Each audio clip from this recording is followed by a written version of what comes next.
Hi, I'm Paul Casey, the founder of the Kenpo Karate Hall of Fame. Today we're going to have an interview with the 2023 Kenpo Karate Hall of Fame nominee, David Stanley. David's going to talk about Kenpo, his teachers, his influences, and the lessons he received in Kenpo. He will also tell us the story of how this decal was placed on Elvis Presley's guitar. I hope you enjoy it. 2023 Kenpo Karate Hall of Fame nominee, David Stanley. Hi, David. How you doing? Good. How are you, Paul? Good to see you. Thank you so much for taking time out of your schedule. We're here at the Westgate, a very, very famous place. Can you tell us about it a little bit? Well, it's the Westgate now, but 53 years ago it was the International Hotel. When Elvis opened it up in July 31st of 1969, I was here at 13 years old. Now I live here. It was the International that Hilton bought in the 70s, and then it was sold to Westgate in 2014. And I met the owners of the Westgate, and they invited me to be the ambassador at the resort. Said, live in Vegas, we'll give you a suite. And I said, why not? So here I am, ambassador, the Westgate Resort, Las Vegas. Well, that's what you are, a part of the Kenpo Karate Hall of Fame this year as an ambassador to Kenpo. Let's talk about Kenpo. How were you introduced to Kenpo? I was first introduced to American Kenpo Karate by Elvis in 1972. We went to Los Angeles before doing a tour that opened in New York. We had a couple of weeks to get ready for the tour. During that time, and Elvis had, time off from rehearsals. He said, we're going to go meet a friend of mine. And we drive to this karate school, and there's Ed Parker and a couple of Dave Seniceros. A couple of other guys were there, and Elvis, this is my stepbrother David Stanley. This is my youngest brother, the biggest of the bunch. Ed Parker said, man, they're growing big down south. And I said, well, I was born this big. Elvis wanted me to be a bodyguard. And I was a very angry kid when I was growing up. I always felt like people were using me, beating up, bullying me. So I had a lot of anger inside of me, and Elvis wanted me to channel that anger. And he thought the martial art would be the best way to do it. And so Ed said, sit down, we'll do a demo. So he does the demo, and I'm just, wow. Big guy like Parker moving like that. Then Kelly doing the same thing. Kelly was 300 something. And I just saw those big boys jamming. I said, I got to do this. And what was your first lesson in Kenpo? Parker taught me my first one. I'll yell about. I mean, I went through the system as combat Kenpo. Belts were important, certificates were important. But I was about to be a bodyguard for Elvis Presley, one of the most influential rock and rollers of our time.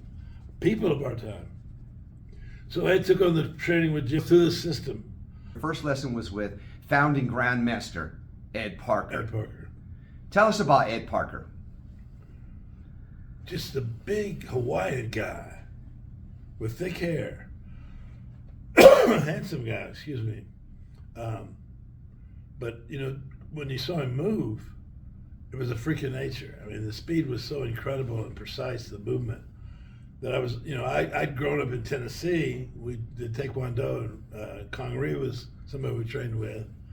And Parker was always, I should say Mr. Parker, but when you work as close to Ed Parker as I did as a bodyguard team, you call him Ed or anything else you want to call it.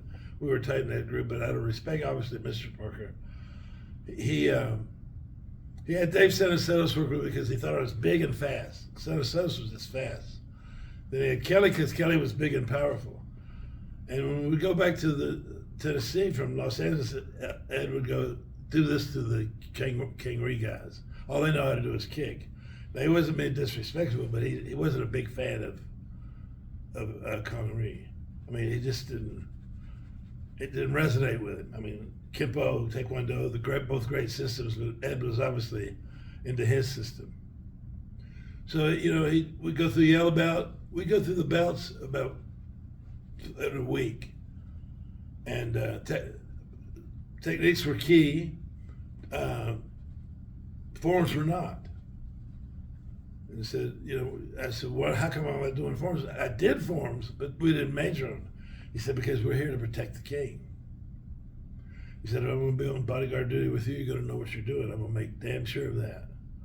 So he I was only 16 years old. So I'm just a kid listening to these guys. I'm going to bodyguard. My biological father was a bodyguard for George Patton. Now I'm going to be a bodyguard for Elvis Presley. I mean, it was all surreal. it was all meant to be. Did you find yourself be able to apply any Kenpo principles and techniques while you were bodyguarding? Oh, all the time. You know, most people run at you with their hands up. Well, we parry them out or carry them over. Most of the time, we didn't get physical. We just moved them out of the way. When somebody would move, we'd have to be very cautious. Could it be a screaming girl, Elvis? You don't want to beat her up. There was a time a guy pulled a knife on Elvis and moved on him, and I put a gun down and so threw him in a trash can, and over a trash can, and said, "You're in the wrong place at the wrong time." And it turned out he had a plastic knife trying to play a joke. But we didn't think it was funny. Did you ever get a chance to compete in Kenpo tournaments or things like that? I used to go to the Valley Opens in LA and you know, all through Burbank, all down through there. I went to Mr. Parker's Internationals. I competed as a purple belt there. I got thrown out because the guy hit me and I got mad. I broke his arm, and Mr. Parker and Elvis said, "I think we better go." So we left, and Elvis was furious. And how could you do this? He was embarrassed. And Ed was a little bit perturbed about it. And Elvis was sitting in the car, and behind us there was a couple of fans in cars honking their horn. "Elvis, where's your autograph?" So Elvis goes up to the roof of his car, a 600 Mercedes. Started signing autographs. So another car pulls up. "Get that damn car out of here!" Started cussing Elvis out. And then he goes by and flips us off, and Elvis says, "Catch that guy." Says that and tells the driver to catch him. Gets up next to him, stands back up with a .22 automatic, and starts shooting at their tires. And they ran off the road. And Elvis sits down. Mr. Go says, "Now, what we were discussing?" And Mr. Parker said, "I believe we were discussing discipline, Mr. Presley." So Ed thought it was funny, but he kind of thought it was, you know, that's not cool. Elvis's influence, not only in music, transcended over to other arts, specifically his passion for the martial arts. You're in the martial arts now, and you're now becoming a Kenpo practitioner.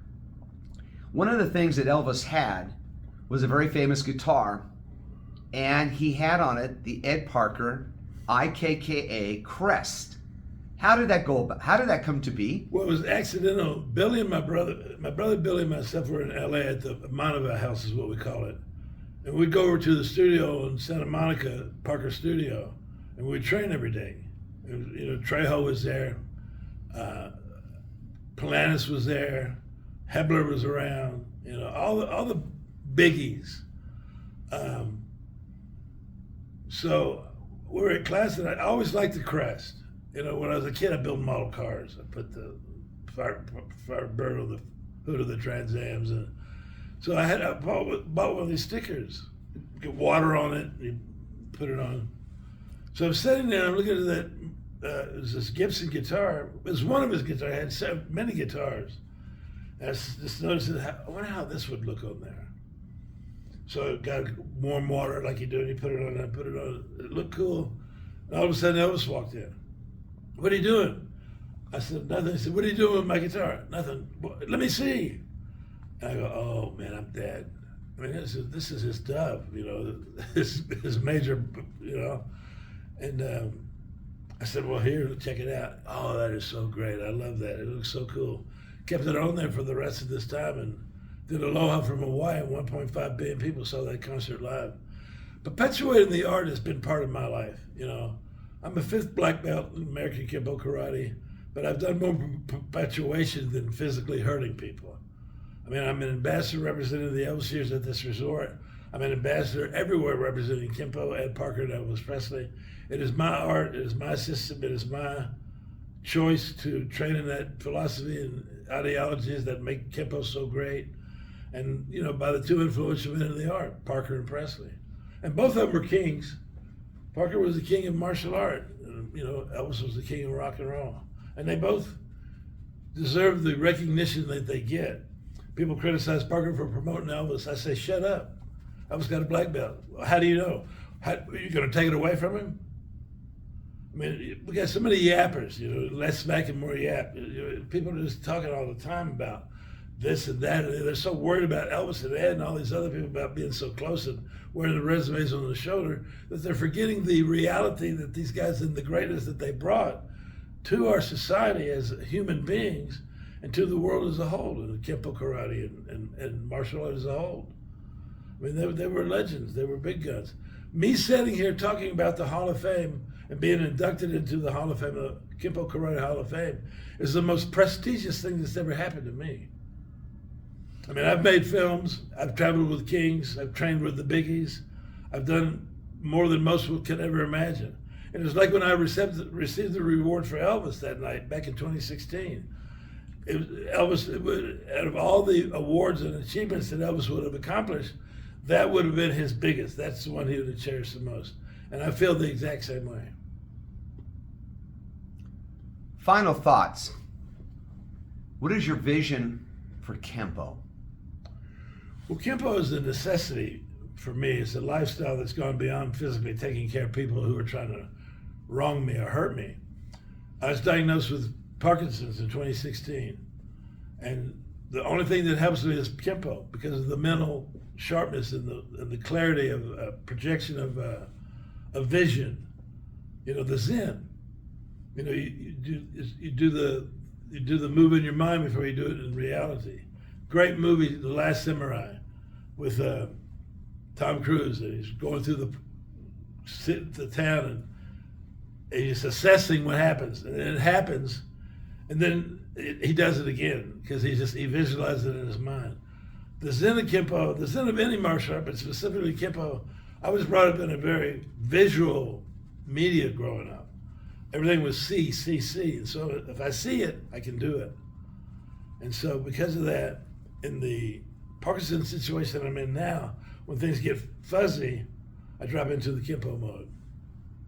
Yesterday I went shooting. I love guns.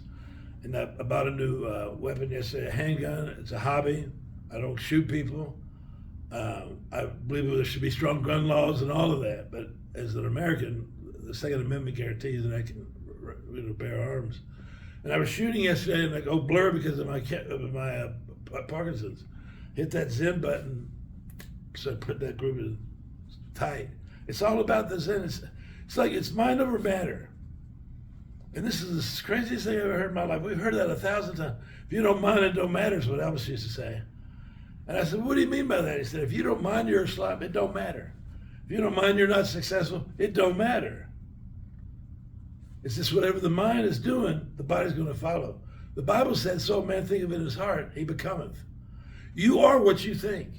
If you think you're great, because your mind is acting out on the process of the thought, which we use in the world of Kenpo to demonstrate our techniques and our forms. On behalf of the Kenpo Karate Hall of Fame, congratulations, David Stanley, as a 2023 Kenpo Karate Hall of Fame nominee. We are so excited for you, and thank you for being an ambassador for Kenpo. I think that the people watching this, it will resonate with them, the importance of what Kenpo means to you, and it should mean to us. I think that people who are in the art, martial art as a whole, need to be grateful. Those who are Kenpoists need to be super grateful because I'm biased. And it's the greatest thing that's ever happened to me to be inducted. Ed Parker, Elvis Presley, Frank Trejo, Dave Hebler, my buddy, we just talked about him the other day. I love this guy. Huck Palanis, Larry Tatum, Dave Senicetos, Jim. All these guys were my heroes, and they're all my brothers. And now I'm part of the brotherhood, and that's what makes it so.